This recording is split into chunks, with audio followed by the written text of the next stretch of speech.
It's a heavy, hot sensation, that internal conviction that you are being scrutinized, that your every move is being recorded and judged by the world around you. It feels like walking through life with a bright light following you, illuminating every flow, every awkward pause, and every minor mistake you've ever made. You feel as though you were on the stage and the audience is perpetually waiting for you to misalign without realizing it.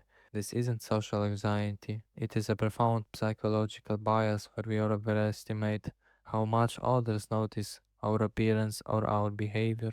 But for those who grew up in environments where their safety depended on being good or perfect, the spotlight isn't just a metaphor, it was a reality. Think back to how this began. Perhaps it starts with the quiet weight of expectation. You are a child, and you realize very early that you are being watched, not with the gaze of curious protector, but with the gaze of a critic. Maybe your environment was one where a single wrong move, a spilled glass of water, a loud laugh, a moment of messy human emotion triggered a disproportionate reaction. In those moments, you learned that being visible was dangerous unless you were flawless. This is how a child becomes a performer. You began to curate yourself. You started to monitor your own movements from the outside in. You didn't just feel your body, you observed it. You watched your own hands to make sure they weren't fidgeting.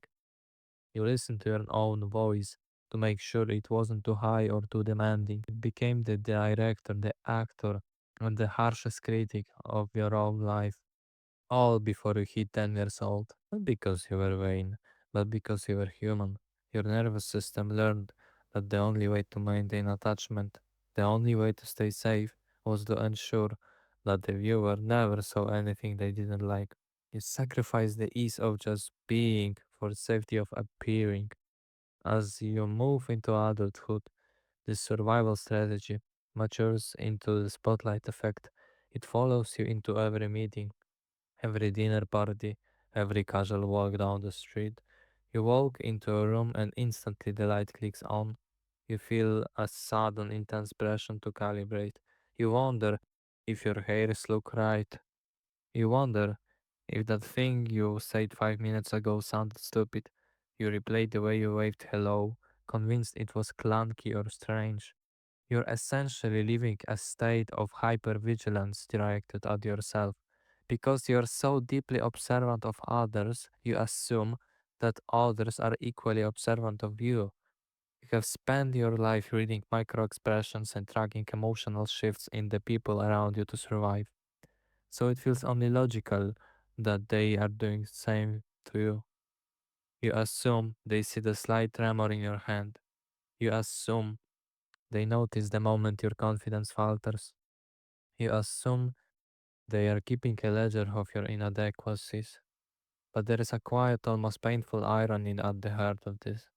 While you're standing there, burning under the heat of your imaginary spotlight, everyone else is doing the exact same thing. They are not looking at the smudge on your shoe.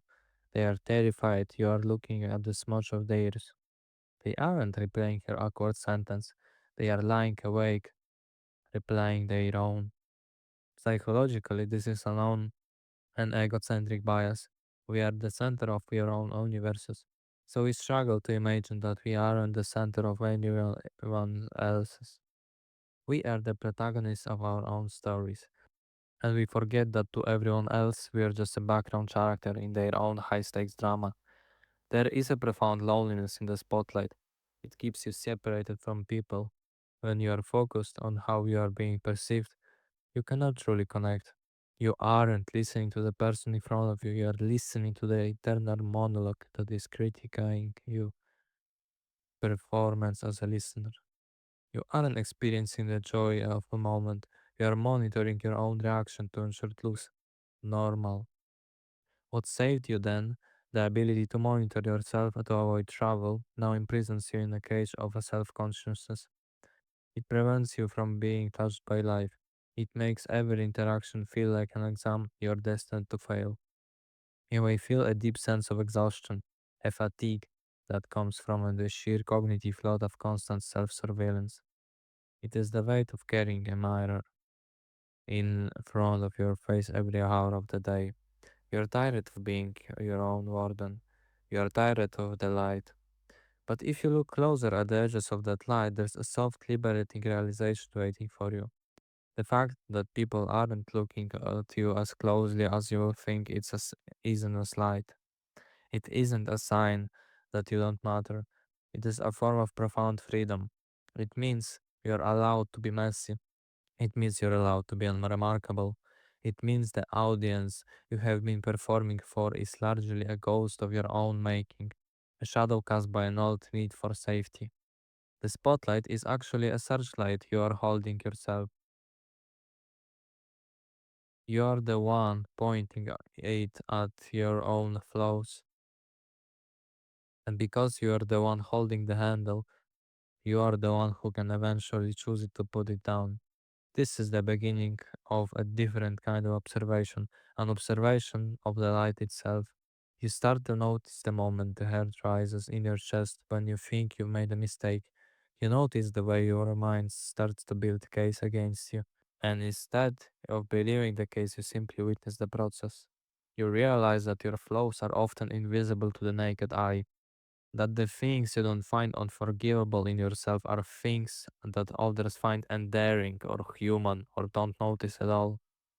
Not because you are weak, but because you are human, you learned to fear being seen. You learned that visibility was a trap. But as an adult, you can begin to learn that being unseen is the ultimate permission to exist. You can start to trust the silence of the room. You can start to believe that you are allowed to take up space without having to justify it with a perfect performance. As you sit with this, you might feel a quiet internal shift, a loosening of the grip. You don't have to fix the spotlight effect. You don't have to force yourself to be confident. You just have to slowly acknowledge that the light isn't as bright as it feels. You can start to look at the people around you, not as judges, but as fellow performers, equally nervous, equally distracted, equally human.